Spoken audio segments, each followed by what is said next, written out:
Hi, I'm Ben and I'm a lead product specialist here at ConvertKit, and I wanted to show you something that I've always been curious about, which is what other accounts look like and how my open rates compare to other people's. I have the unique opportunity where I get to see hundreds of accounts every day, so I get to see what most people don't get to see.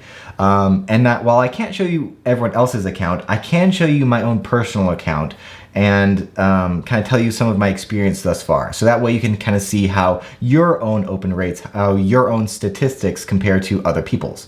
So let's just get into my account right here. So this is my account. I have a little side hustle where I have a podcast called Shut Up Brain and a website, and I have all these various forms on my website that essentially my podcast tells people to go to my website to sign up to one of my ConvertKit forums. And you can see, here's my website right here.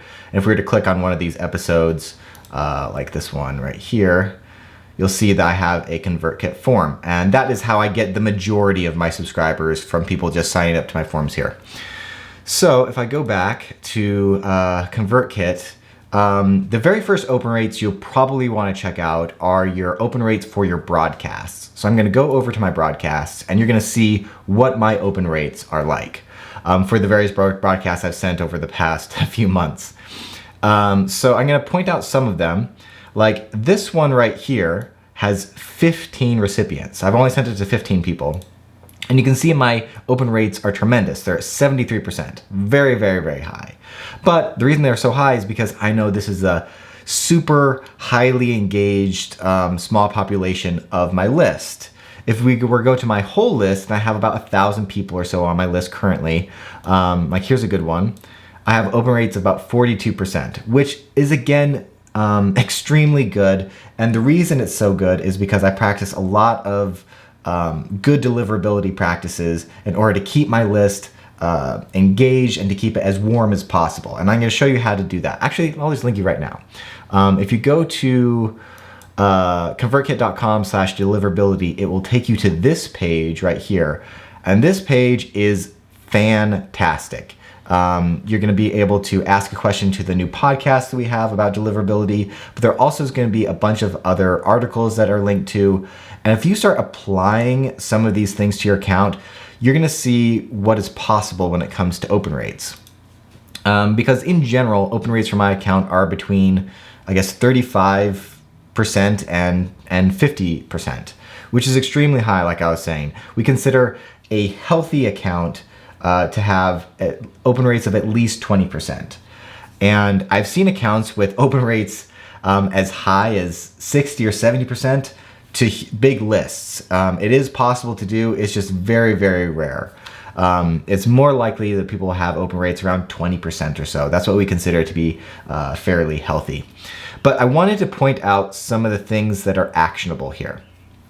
So when it comes to these broadcasts, you can see the most important thing when it comes to open rates is your subject line. The line that people read that is going to determine whether or not they click on this email, and will also help determine whether or not a spam filter marks your email as spam. And so you can see as you start experimenting with open rates, kind of what things are working and what things aren't. So this one, with one of my highest open rates, even though it's a highly engaged list, I would consider this a great subject line because it's very personal and it's asking like something very specific too. Like, hey, do you want to hop on a call with me? That's not something I normally do. And so that's why so many people clicked on it. However, you'll also see I did something different with my most recent subject line. I just sent this out the other day. I was actually very disappointed with the open rate of 21%. And I did something different. In this email, I am linking to my YouTube channel. I'll just show it to you right here, what the content of it looks like. So this is what the email looks like. Picture of me linking to a YouTube video. And I put YouTube in the subject line. And I had a hypothesis that this would actually make people want to click more. But what this might have done is either potentially triggered more spam filters, or people that are not interested in YouTube at all, they really were turned off by this whole thing. And so what I could have done is I could have done a split test. That's really what I should have done, is that I should have done a split test with both YouTube that phrase there and also with it out there. And you can easily do split tests when you create broadcasts by just doing new broadcast. And let's see where to go. Next step. When you see this AB right here, you can split test the subject line, which is really, really cool, I think. It's a really cool thing to do. But the next thing that you want to look at is your sequences. This is also another good way to figure out what sort of subject lines are really working when it comes to your audience. So I have a evergreen newsletter right here. And I have all sorts of different subject lines that I've kind of tested. I've done some things like this subject line right here is in all lowercase letters. I've done ones with emojis to see how that works. And this is like a great opportunity to test all sorts of different things. So if you go to reports, you can see a breakdown of the open rates for every single email in this sequence. And you can see ones that are working really well and some that are not working so well. Although it is important to note that over time, open rates tend to drop. So if you have a long sequence, they will tend to drop over time, but that's not always the case. So you can see this very first one has our highest open rates at 55%. And typically sequences will have higher open rates than broadcasts. You can see that this emoji one has 47%, which is decent, but it's less than the one right before it. You can see the standout one is this, 38%. This is one of my lowest open rates here, and it's for this thing that says, did the podcast help you in some way? So I might want to restructure that, that particular subject line and maybe say something specific about which podcast I'm actually talking about, or maybe I could just get rid of that email altogether.